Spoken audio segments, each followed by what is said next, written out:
Lindsay De Vera binigyan ni Dingdong Dantes ng mamahaling sasakyan.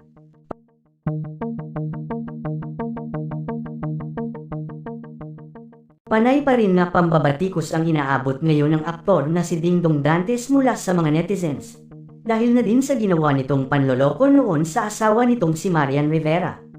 Matatandaan na muling nabuhay ang usap-usapan sa buong social media patungkol sa dating isyu na nakabuntis umano si Dingdong Dantes ng isang nag-aartista na pumutok nga noong taong 2021. Ngayon ay lumantad at sumambulat na nga ang buong katotohanan ng tahasang aminin umano ng dating aktres na si Lindsay De Vera na nagkaroon sila ng relasyon ni Dingdong Dantes at naanakan umano siya nito.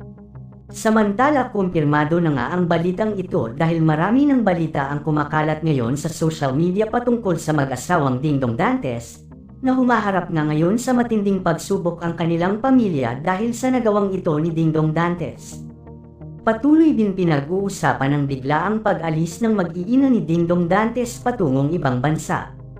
Samantala ayon sa source ay tinanggap na umano ni Dingdong Dantes ang anak nito kay Lindsay De Vera.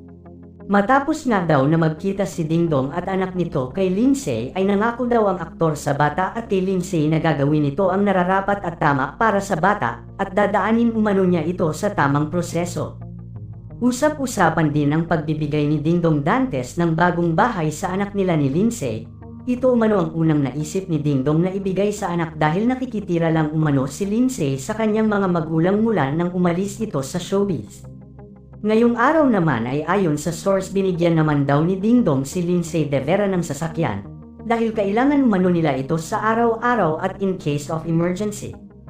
Dahil nga sa pagbibigay na ito ni Dingdong ng mga material na bagay ay hindi maiiwasan na mas lalo itong mabato ng samut-saring batikos ng mga netizens.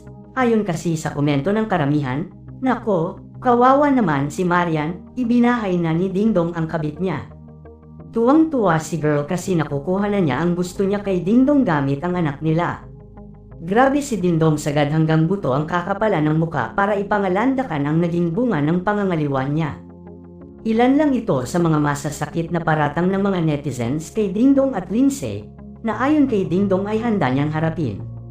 "Handa kong harapin ang naging kasalanan ko sa asawa ko, ngunit handa ko din gampanan ang pagiging ama ko sa anak ko kay Lindsay. Hindi ko siya dapat pabayaan sa pagkakataong ito para lang sa kahihiyang aabutin ko sa inyong lahat. Handa akong magsakripisyo para sa mga anak ko." Saad umano ni Dingdong Dantes.